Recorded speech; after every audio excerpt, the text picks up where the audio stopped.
अगर हम एक सिचुएशन इमेजिन करें, 1700 के आसपास का वक्त है, इंग्लैंड का एक छोटा सा शहर है। एक आम सा इंसान जिसका नाम ऐश भी है, वो सुबह सुबह उठता है। और वो काफी एक्साइटेड है क्योंकि इलेक्शन का दिन है, राइट? बिल्कुल, वो अपने फेवरेट कैंडिडेट को वोट देने जा रहा है। लेकिन जैसे ही वो पोलिंग बूथ पर पहुंचता है, व्हाइट नाम का एक पुलिस ऑफिसर बिना किसी वैलिड रीजन के उसे रोक देता है। एग्जैक्टली। व्हाइट उसे अंदर जाने ही नहीं देता और ऐश भी अपना वोट डाले बिना बहुत गुस्से और निराशा में घर वापस आ जाता है। हाँ, और कहानी में असली ट्विस्ट तो तब आता है जब इलेक्शन का रिजल्ट आता है। राइट। रिजल्ट आता है तो पता चलता है कि ऐश भी जिसको वोट देना चाहता था, वही कैंडिडेट भारी बहुमत से जीत गया है। तो अगर टेक्निकली देखा जाए तो एशबी का कोई रियल नुकसान तो हुआ ही नहीं, है ना? उसने एक पैसे का भी फाइनेंशियल लॉस नहीं झेला। उसका कैंडिडेट तो वैसे भी जीत ही गया। फिर भी ऐशबी उस पुलिस ऑफिसर पर कोर्ट में केस कर देता है। और सबसे हैरान करने वाली बात यह है कि कोर्ट उस पुलिस ऑफिसर को दोषी मानती है और उसे एशबी को हर्जाना यानी कॉम्पेंसेशन देने का आदेश देती है। अब यहाँ एक बहुत बड़ा सवाल पैदा होता है। जब ऐशबी का कोई एक्चुअल नुकसान ही नहीं हुआ, तो सजा और मुआवजा किस बात का? यही तो सबसे इंटरेस्टिंग पार्ट है। बिल्कुल। और इसी सवाल के साथ इस नए डीप डाइव में स्वागत है। आज का हमारा मिशन एक ऐसे अदृश्य कानून, एक ऐसे इनविजिबल लॉ को समझना है जो हमारी रोजमर्रा की जिंदगी को चलाता है, वो भी बिना किसी रिटन अग्रीमेंट के। और इस इनविजिबल फोर्स का नाम है टॉर्ट। एग्जैक्टली। आज हम नेचर, डेफिनेशन और कैरेक्टरिस्टिक्स ऑफ टॉर्ट के बारे में बहुत गहराई से बात करने वाले हैं। और ये सब्जेक्ट इसलिए जरूरी नहीं है कि किसी को कोई कानूनी एग्जाम पास करना है। ये इसलिए जरूरी है क्योंकि एक सोसाइटी में रहते हुए हम लगातार एक दूसरे से इंटरैक्ट करते हैं। राइट। और जहां इंटरैक्शन होगा वहां फ्रिक्शन या टकराव होना तो लाजमी है। बिल्कुल। आमतौर पर कानून के बारे में हमारी समझ सिर्फ दो एक्सट्रीम्स तक सीमित होती है। मतलब या तो कोई बहुत बड़ा जुर्म जैसे चोरी या मर्डर, जो क्रिमिनल लॉ के अंदर आता है। हाँ, या फिर दो बड़ी कंपनियों के बीच किसी डील का टूटना जो कॉन्ट्रैक्ट लॉ के अंदर आता है। लेकिन हमारी डेली लाइफ का एक बहुत बड़ा हिस्सा इन दोनों के बीच में एग्जिस्ट करता है। अगर किसी की गलती से कोई फिजिकल इंजरी हो जाए, या कोई किसी की रेपुटेशन खराब कर दे, या फिर कोई बिना परमिशन किसी के घर में घुस जाए। राइट। ये सब ना तो टिपिकली क्रिमिनल एक्ट्स होते हैं और ना ही किसी कॉन्ट्रैक्ट का ब्रीच। यही वो ग्रे एरिया है जहां टॉर्ट लॉ की एंट्री होती है। और इस शब्द का इतिहास अपने आप में एक बहुत दिलचस्प स्टोरी है। टॉर्ट असल में एक फ्रेंच वर्ड है। लेकिन इसकी रूट्स कहाँ से आती हैं? इसकी रूट्स आती हैं लैटिन शब्द टॉर्टम से। टॉर्टम का मतलब होता है ट्विस्टेड या क्रूकेड। कोई ऐसी चीज जो सीधी नहीं है, जो सही नहीं है। एग्जैक्टली। जो स्ट्रेट और लॉफुल कंडक्ट से भटकी हुई है। इंग्लिश में इसका सिंपल ट्रांसलेशन है रॉन्ग या गलत काम। रोमन लॉ में इसे डेलिक्ट कहा जाता था। और ये जानकर शायद बहुत लोगों को हैरानी होगी कि हमारे प्राचीन संस्कृत साहित्य में भी इस कॉन्सेप्ट का जिक्र मिलता है। हाँ बिल्कुल, वहाँ इसके लिए जिम शब्द का इस्तेमाल हुआ है, जिसका मतलब भी टेढ़ा या कपटपूर्ण आचरण होता है। तो इंडिया में ये कानून कैसे आया? इसका भी एक लंबा सफर रहा होगा। बहुत लंबा सफर। 1065 में जब नॉर्मन्स ने इंग्लैंड पर कब्जा किया तो वो अपने साथ अपने फ्रेंच वर्ड्स और लीगल कॉन्सेप्ट्स ले गए। और वहीं से टॉर्ट इंग्लिश कॉमन लॉ का हिस्सा बना। राइट। और फिर ब्रिटिश राज के दौरान इंग्लिश जजेस के डिसीजंस के जरिए ये इंडिया में इंपोर्ट हुआ। और पता है, आज भी इंडिया में टॉर्ट एक अनकोडिफाइड लॉ है। अनकोडिफाइड का मतलब कि कोई ऐसी एक पतली सी रूल बुक या स्टैचूट नहीं है? हाँ, जिसे खोलकर आप बोल सकें कि सेक्शन 4 के तहत ये टॉर्ट है। ये कानून जजेस के पुराने फैसलों यानी जुडिशियल प्रीसिडेंट से सदियों से इवॉल्व हो रहा है। लेकिन मुझे लगता है कि इस एवोल्यूशन ने एक बहुत बड़ी प्रॉब्लम भी क्रिएट कर दी है। एक ऐसी प्रॉब्लम जिसे कानून के बड़े बड़े विद्वान आज तक पूरी तरह सॉल्व नहीं कर पाए हैं। आप डेफिनेशन वाली प्रॉब्लम की बात कर रहे हैं ना? बिल्कुल। टॉर्ट की एग्जैक्ट डेफिनेशन क्या है? क्योंकि अगर ये कानून इतना ब्रॉड है तो इसकी कोई बाउंड्री तो होनी चाहिए। और इसी डेफिनेशन को लेकर दो लीगल हैवीवेट्स के बीच एक बहुत हिस्टोरिकल डिबेट है।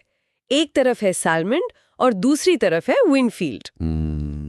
ये ग्रेट डिबेट ऑफ डेफिनेशन समझना बहुत जरूरी है, क्योंकि ये तय करता है कि फ्यूचर में अगर किसी के साथ कुछ नया गलत होता है तो उससे जस्टिस मिलेगा या नहीं। एग्जैक्टली। तो पहले सालमंड के नजरिए को अनपैक करते हैं। सालमन बेसिकली एक ट्रेडिशनल इंसान थे। उनका मानना था कि टॉर्ट एक सिविल रॉन्ग है जिसका सॉल्यूशन कॉमन लॉ में अनलिक्विडेटेड डैमेजेस के रूप में मिलता है। हाँ, अनलिक्विडेटेड डैमेजेस यानी अनिश्चित मुआवजे। और ये सिर्फ किसी कॉन्ट्रैक्ट या ट्रस्ट का टूटना नहीं होना चाहिए। राइट। और सालमन ने एक बहुत ही फेमस और थोड़ी कंट्रोवर्शियल थ्योरी दी थी, जिसे पिजन होल थ्योरी कहते हैं। पिजन होल मतलब कबूतरों का दरबा, जिसमें छोटे छोटे बॉक्सेस बने होते हैं। सालमन का कहना था कि टॉर्ट का कानून इन्हीं छोटे छोटे बॉक्सेस की तरह है। जैसे एक बॉक्स का नाम हो गया असॉल्ट, यानी किसी पर हमला करना। दूसरे का नाम है डेफेमेशन, यानी किसी की बदनामी करना। तीसरे का नाम है ट्रेसपास, यानी बिना परमिशन किसी की प्रॉपर्टी में घुसना। तो मतलब अगर किसी इंसान के साथ सोसाइटी में कुछ गलत होता है, तो उस गलत काम को इनमें से किसी एक बॉक्स में एग्जैक्टली फिट होना पड़ेगा। राइट। और अगर वो हरकत किसी बॉक्स में फिट नहीं होती, तो सालमन के हिसाब से कोर्ट उस इंसान की कोई मदद नहीं कर सकती। इसे एक एनालॉजी से समझते हैं।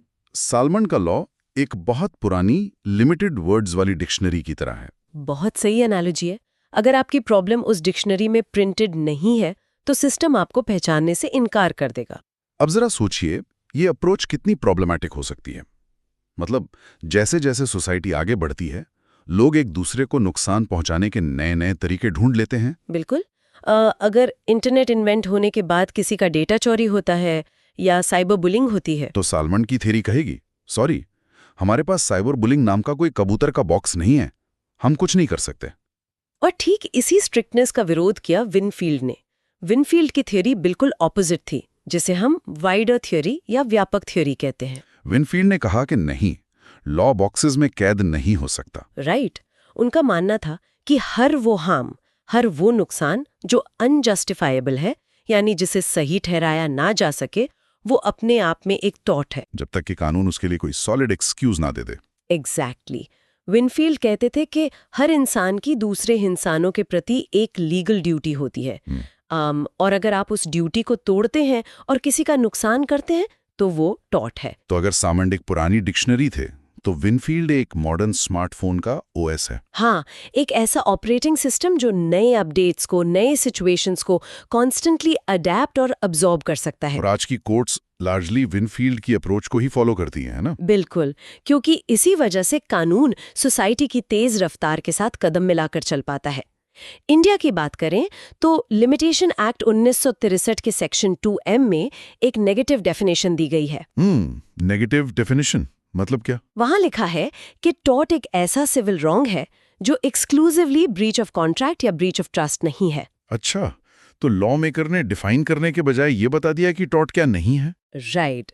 सो अगर लॉ एक स्मार्टफोन के ओएस की तरह इतना ब्रॉड है, तो आखिर एक जज कोर्टरूम में बैठकर ये कैसे तय करता है कि किसी के साथ सच में टॉर्ट हुआ है या नहीं? हाँ, क्योंकि अगर कानून किसी भी गलत चीज को टोर्ट मान लेगा, तब तो दुनिया बहुत क्योटिक हो जाएगी। हर कोई एक दूसरे पर केस कर रहा होगा। एग्जैक्टली।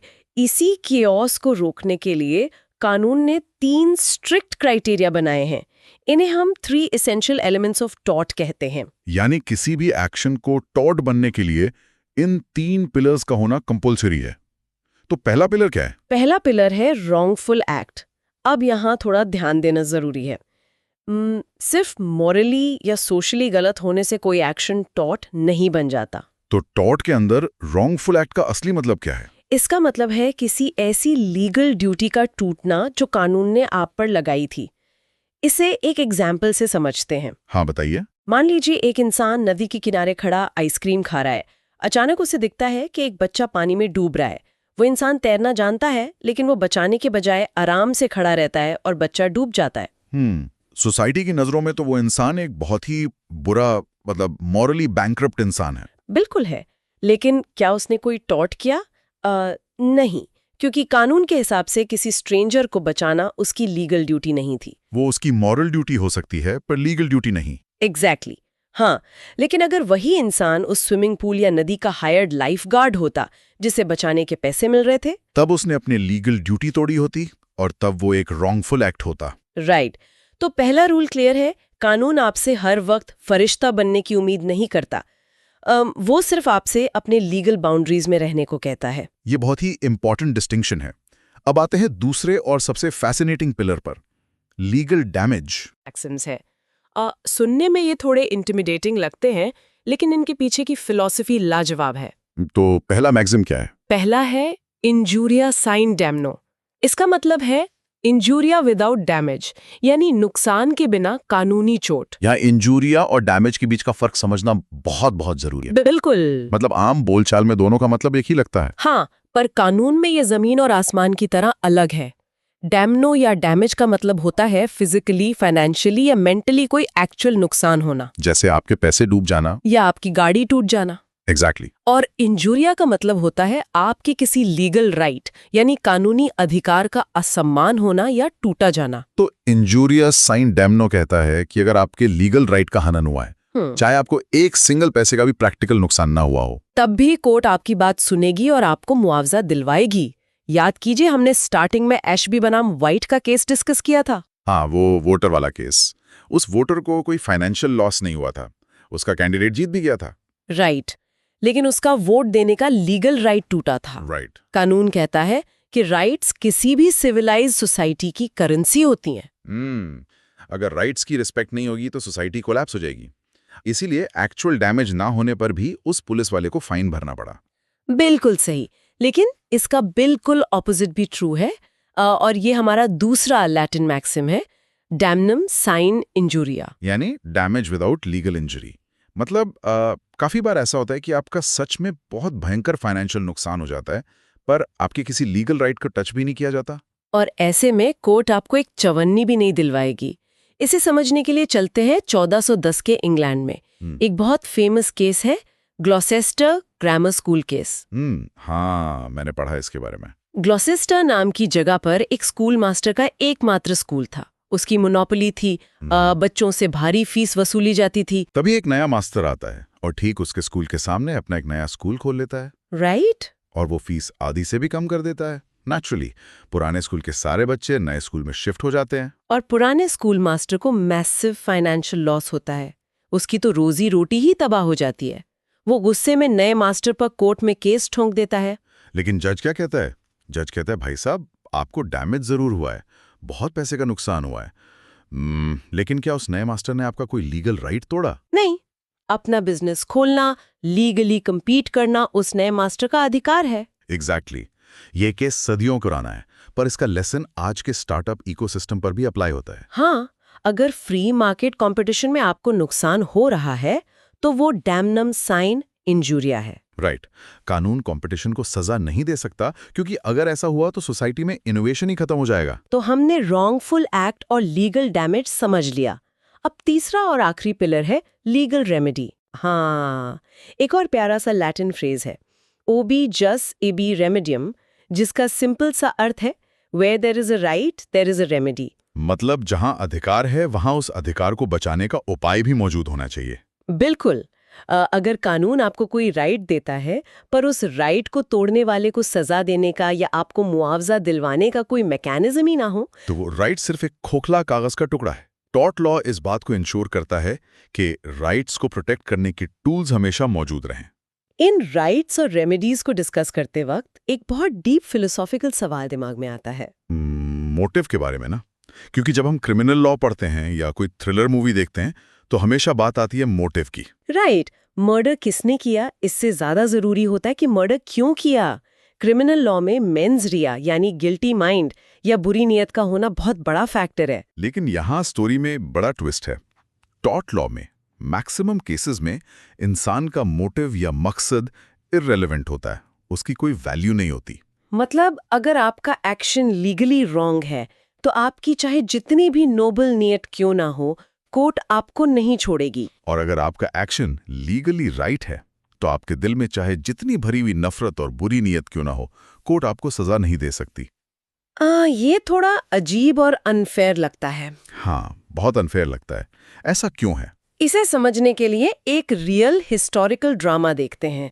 केस का नाम है ब्रैडफोर्ड कॉर्पोरेशन बनाम पिकल्स। ये 1895 की बात है। पिकल्स नाम का एक काफी लालची लैंड ओनर था। हाँ, उसकी जमीन के नीचे से नेचुरल पानी बहकर ब्रैडफोर्ड शहर के रिजर्वियर में जाता था, जिससे पूरे शहर की प्यास बुझती थी। पिकल्स को एक दिन लालच आया। उसने सिटी कॉर्पोरेशन से अपनी जमीन के बहुत महंगे दाम मांगे, जब कॉर्पोरेशन ने मना कर दिया तो पिकल्स ने छल कपट पर उतर आने का फैसला किया। उसने जानबूझकर अपनी जमीन पर एक इतना गहरा गड्ढा खोदा कि शहर की तरफ जाने वाला सारा पानी ही ब्लॉक हो गया। उसका इंटेंट बहुत क्लियर था। वो सिर्फ ब्रैडफोर्ड के लोगों को परेशान करके उन्हें प्यासा रखते कॉर्पोरेशन को ब्लैकमेल करना चाहता था ताकि वो पैसे निकलवा सके। एग्जैक्टली उसका मोटिव प्योरली मिलिशियस था। ब्रैडफोर्ड कॉर्पोरेशन ने उस पर केस कर दिया है कि इसने जानबूझकर बुरी नीयत से शहर का नुकसान किया है। लेकिन जब केस हाउस ऑफ लॉर्ड्स में गया, जो कि हाईएस्ट कोर्ट है, तो उन्होंने पिटलेस के फेवर में फैसला सुनाया। और कोर्ट का लॉजिक बहुत सॉलिड था। उन्होंने कहा कि अपनी खुद की जमीन पर गड्ढा खोदना पिकलेस का एक लेजिटिमेट प्रॉपर्टी राइट है। और अगर एक इंसान अपना लीगल राइट एक्सरसाइज कर रहा है तो हम ये जज नहीं कर सकते कि उसके दिमाग के अंदर क्या चल रहा है। बिल्कुल। जरा सोचिए, कोर्ट ने ऐसा क्यों किया? क्योंकि अगर लॉ इंसान के मोटिव और नीयत को इवैल्यूएट करने लगे तो जस्टिस सिस्टम ट्रैक पर रह ही नहीं पाएगा। राइट। हर प्रॉपर्टी डिस्प्यूट में जजेस को माइंड रीडिंग करनी पड़ेगी, जो प्रैक्टिकली इम्पॉसिबल है। इसलिए लॉ आउटसाइड एक्शंस को रेगुलेट करता है, इंटरनल मोटिव्स को नहीं। हालांकि डिफेमेशन या मैलिशियस प्रोसिक्यूशन जैसे कुछ स्पेशल टॉर्ट्स इस रूल के एक्सेप्शन जरूर हैं। वैसे हमेशा ऐसा नहीं होता कि कोई इंसान जानबूझकर ही टॉर्ट कमिट करे। टॉर्ट लॉ का सबसे बड़ा हिस्सा इंटेंशनल नहीं बल्कि अनइंटेंशनल मिस्टेक्स पर बेस्ड है, जिसे हम नेग्लिजेंस या लापरवाही कहते हैं। मान लीजिए एक ड्राइवर एक्सप्रेसवे पर 150 किलोमीटर पर आवर की स्पीड से गाड़ी चला रहा है। उसका मोटिव या नियत किसी को हार्म करना बिल्कुल नहीं है। वो शायद बस एक गाने के फ्लो में तेज ड्राइव कर रहा है। राइट। लेकिन अगर उसकी लापरवाही से एक्सीडेंट हो जाता है तो यहां भी टॉर्ट एस्टैब्लिश होता है। क्योंकि सोसाइटी में गाड़ी चलाते वक्त एक ड्यूटी ऑफ केयर मेंटेन करना उसकी लीगल रिस्पॉन्सिबिलिटी थी। नियत भले बुरी ना हो, ड्यूटी ब्रीच हुई है, इसलिए नेग्लिजेंस का टॉर्ट लगेगा। तो अब तक हमने टॉर्ट की नेचर को काफी डेप्थ में समझ लिया है, पर पिक्चर को कंप्लीटली क्लियर करने के लिए टॉर्ट को उसके पड़ोसी लॉज, क्राइम और कॉन्ट्रैक्ट से कंपेयर करना बहुत हेल्पफुल होता है। हाँ, अगर हम टॉर्ट वर्सेस क्राइम की बात करें तो बेसिक डिफरेंस उनके टारगेट में है। क्राइम एक पब्लिक रॉन्ग है। जब सोसाइटी में कोई मर्डर या किडनैपिंग होती है तो सिर्फ विक्टिम का नुकसान नहीं होता, पूरी सोसाइटी की सिक्योरिटी की फीलिंग हिल जाती है। इसलिए स्टेट यानी सरकार खुद आगे आकर केस लड़ती है और इसका प्राइमरी पर्पस होता है ऑफेंडर को पनिश करना, उसे जेल भेजना। वहीं दूसरी तरफ टॉर्ट एक प्राइवेट रॉन्ग है। ये दो इंडिविजुअल लोगों के बीच का झमेला है। सरकार आकर केस नहीं लड़ेगी, विक्टिम को खुद कोर्ट जाना पड़ेगा। और सबसे इंपॉर्टेंट, कोर्ट का मकसद यहाँ ऑफेंडर को जेल भेजना नहीं बल्कि विक्टिम को मुआवजा दिलवाकर उसे वापस उसी स्टेट में रिस्टोर करना है जिसमें वो नुकसान होने से पहले था। बिल्कुल। अब अगर टॉर्ट वर्सेस कॉन्ट्रैक्ट को देखें तो सबसे बड़ा डिफरेंस ड्यूटी का आता है। कॉन्ट्रैक्ट में दो पार्टीज आपस में बैठकर अपनी मर्जी से अपनी ड्यूटी तय करते हैं। मतलब मैं आपको कार बेचूंगा, आप मुझे पैसे देंगे, ये ड्यूटी हमने सेट की। लेकिन टॉर्ट में आपसे किसी ने फॉर्म साइन नहीं करवाया। टॉर्ट की ड्यूटीज लॉ खुद इम्पोज करता है, सिंपली इसलिए क्योंकि आप इस ह्यूमन सोसाइटी का हिस्सा है। एक और बड़ा फर्क है डैमेजेस यानी मुआवजे के टाइप में। कॉन्ट्रैक्ट के टूटने पर आमतौर पर लिक्विडेटेड डैमेजेस मिलते हैं। इसका मतलब है कि नुकसान की कीमत पहले से तय की जा सकती है। अगर 10 लाख रुपए की डिलीवरी नहीं आई तो नुकसान 10 लाख का हुआ। सिंपल मैथ्स है। लेकिन टॉर्ट में अनलिक्विडेटेड डैमेजेस होते हैं, यानी मुआवजा पहले से फिक्स नहीं होता। ऐसा क्यों? जरा इमेजिन कीजिए, एक एक्सीडेंट में किसी एस्पायरिंग डांसर का पैर टूट जाता है। अब एक जज इस पेन का, उसके टूटे हुए करियर के सपनों का, उस फिजिकल और मेंटल अगोनी का प्राइस टैग कैसे तय करेगा? राइट। ये कोई कॉन्ट्रैक्ट की ब्रोकन डील तो है नहीं। इस इमोशनल और प्रैक्टिकल लॉस को कैलकुलेट करके एक random but justified amount fix करना पड़ता है। एग्जैक्टली। इसी अनिश्चित प्रोसेस को अनलिक्विडेटेड डैमेजेस अवार्ड करना कहते हैं। ये पूरी तरह कोर्ट के डिस्क्रिशन पर डिपेंड करता है। अच्छा, एक सवाल और है मेरे दिमाग में। अगर किसी इंसान पर टॉर्ट का इल्जाम लग ही जाए तो क्या गेम ओवर? क्या वो हर हाल में कोर्ट को पैसे देगा? नहीं, कानून ब्लाइंड नहीं है। अगर आपके एक्शन को जस्टिफाई करने के वैलिड रीजंस है तो लॉ आपको डिफेंड करने का पूरा मौका देता है। इन्हें जनरल डिफेंसेस कहा जाता है। इनमें सबसे इंटरेस्टिंग डिफेंस है वॉलेंटरी नॉन फिट इंजूरिया। इसका मतलब है वॉलेंटरी असम्पशन ऑफ रिस्क। हाँ, अगर आपने खुद अपनी मर्जी से किसी खतरे या रिस्क को एक्सेप्ट किया था, तो बाद में नुकसान होने पर आप रोते हुए कोर्ट नहीं जा सकते। एक बड़ा कॉमन रियल लाइफ एग्जाम्पल लेते हैं। मान लीजिए क्रिकेट फैन ने T20 वर्ल्ड कप के फाइनल मैच का सबसे फ्रंट रो का महंगा टिकट खरीदा। वो बाउंड्री के बिल्कुल पास बैठा है। मैच चल रहा है, एक बैट्समैन इतना तगड़ा छक्का मारता है कि बॉल सीधे आकर उस फैन के चेहरे पर लगती है और उसकी नाक की हड्डी टूट जाती है। अब क्या वो फैन उस बैट्समैन पर या स्टेडियम के मालिक पर टॉर्ट का केस करके हर्जाना मांग सकता है? बिल्कुल नहीं। कोर्ट कहेगी कि जब आपने क्रिकेट स्टेडियम का टिकट खरीदकर वहां बैठने का फैसला किया, तो आपने विजिबली इस रिस्क को कंसेंट दे दी थी कि बॉल वहां आ सकती है। राइट। ये वॉलंटी नॉन फिट इंजूरिया का परफेक्ट एप्लीकेशन है। लेकिन वहीं अगर स्टेडियम का रूफ कमजोर कंस्ट्रक्शन की वजह से उस पर गिर जाता, तब वो डेफिनेटली केस कर सकता था, क्योंकि उसने उस रिस्क के लिए कंसेंट नहीं दिया था। एग्जैक्टली। एक और मजबूत डिफेंस होता है स्टैट्यूटरी अथॉरिटी।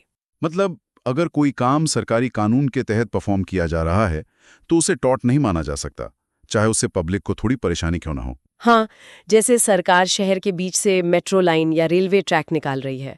अब ट्रेन्स के हेवी नॉइज और वाइब्रेशन से आसपास के घरों में न्यूसेंस क्रिएट होती है। लेकिन वहां के लोग रेलवेज पर केस नहीं कर सकते, क्योंकि सोसाइटी के बड़े डेवलपमेंट के लिए कानून ने उस इंस्टीट्यूशन को काम करने की अथॉरिटी दी है।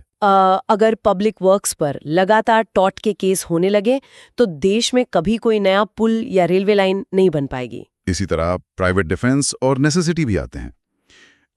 अगर किसी कुत्ते को बंद गाड़ी में सफोकेट होते देखकर एक आम आदमी गाड़ी का शीशा तोड़ देता है, तो टेक्निकली उसने दूसरे की प्रॉपर्टी डैमेज की, एक टॉर्ट किया। लेकिन उसने ये एक बड़ी ट्रेजेडी यानी कुत्ते की मौत को टालने की नेसेसिटी यानी जरूरत के लिए किया। कानून उस पर फाइन नहीं लगाएगा। बिल्कुल।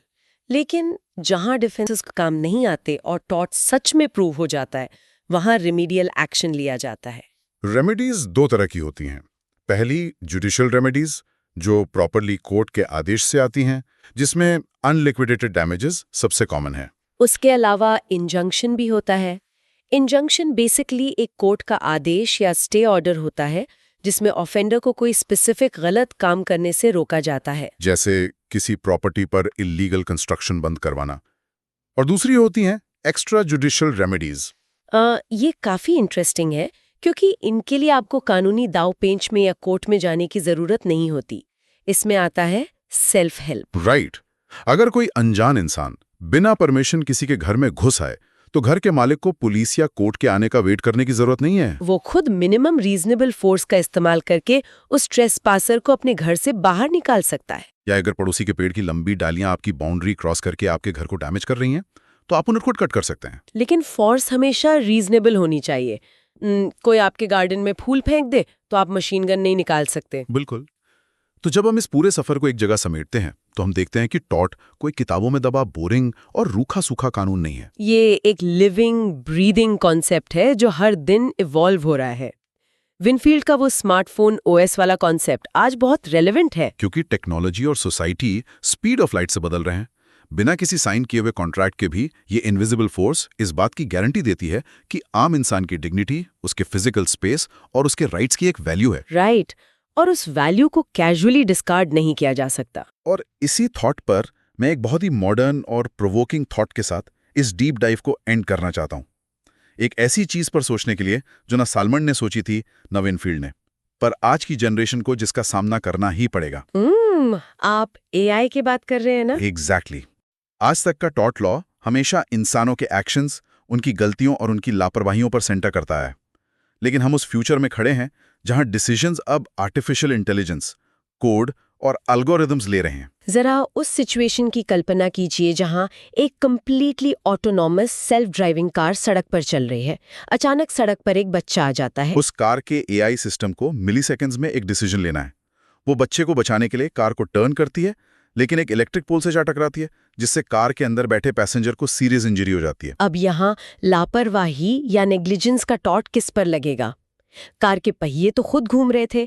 क्या कानून उस डीप लर्निंग मशीन को पनिश करेगा? या फिर उस सॉफ्टवेयर इंजीनियर को कोर्ट में लाया जाएगा जिसने 5 साल पहले वो स्पेसिफिक सेफ्टी एल्गोरिदम लिखा था? या फिर गाड़ी बनाने वाली कार कंपनी मुआवजा देगी? और क्या इन मशीन डिसीजन से होने वाले नुकसान के अनलिक्विडेटेड डैमेजेस का रेट ह्यूमंस की तरह ही कैलकुलेट होगा? इन नए उलझे हुए और फ्यूचरिस्टिक सवालों पर गहराई से सोचिएगा, क्योंकि जब सोसाइटी बदलेगी तो इस इनविजिबल कानून का अगला सबसे बड़ा एवोल्यूशन, इसका सबसे बड़ा ट्विस्ट यहीं से आने वाला है।